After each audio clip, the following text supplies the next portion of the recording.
Bismillahirrahmanirrahim. Assalamualaikum warahmatullahi wabarakatuh. Perkenalkan, saya Fatmawati SPDI, calon guru penggerak Angkatan 8, Kabupaten Wajo, Sulawesi Selatan. Akan memaparkan tugas modul 1.2A8. Dalam hal ini, koneksi antar materi modul 1.1 dan modul 1.2.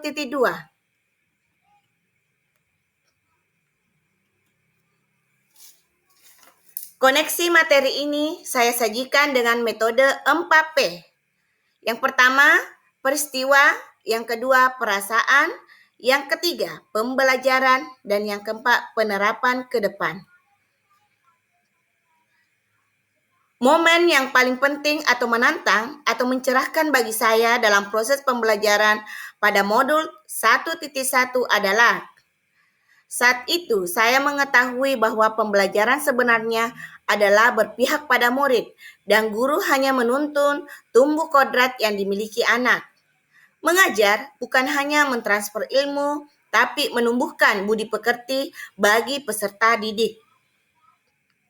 Selanjutnya, pada momen yang paling penting atau menantang atau mencerahkan bagi saya dalam proses pembelajaran modul 1.2 adalah saya harus mengimplementasikan nilai-nilai guru penggerak agar menciptakan profil pelajar Pancasila untuk kemajuan sekolah bukan hanya bergerak sendiri, tapi bagaimana kita mampu menggerakkan semua stakeholder yang ada.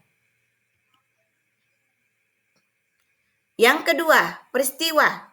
Di sini kaitan antara modul 1.1 dan modul 1.2 yang saya pahami adalah filosofi Ki Hajar Dewantara mengajarkan pendidikan bersifat menuntun kodrat pada anak, bukan menuntut, sehingga guru menjadi pemimpin pembelajaran yang berpihak kepada murid dan menghamba pada murid.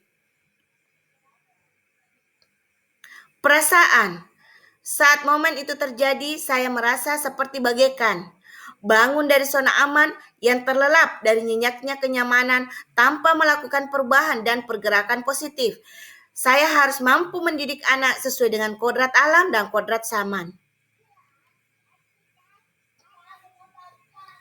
Yang ketiga, pembelajaran.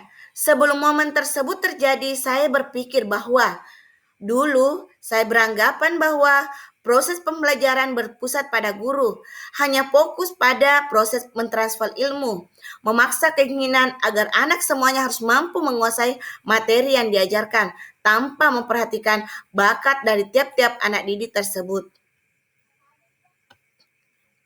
Sekarang, saya berpikir bahwa proses pembelajaran harus berpusat pada murid, serta menuntun anak sesuai kodrat alam dan kodrat zaman. Mengajar bukan hanya mentransfer ilmu, tapi bagaimana kita mampu menanamkan budi pekerti kepada anak didik kita. Pengembangan diri yang saya akan lakukan untuk menguatkan nilai dan peran saya sebagai guru penggerak adalah yang pertama, proses pembelajaran yang berpihak kepada murid. Yang kedua, menjadi coach atau mentor guru lain dalam kemajuan sekolah. Yang ketiga, melakukan kolaborasi dengan sejawat dan komunitas guru untuk pengembangan diri. Keempat, melakukan refleksi pembelajaran. Yang kelima, melakukan pembelajaran yang inovatif dan menyenangkan bagi siswa. Pendidikan adalah senjata paling ampuh yang dapat Anda gunakan untuk mengubah dunia.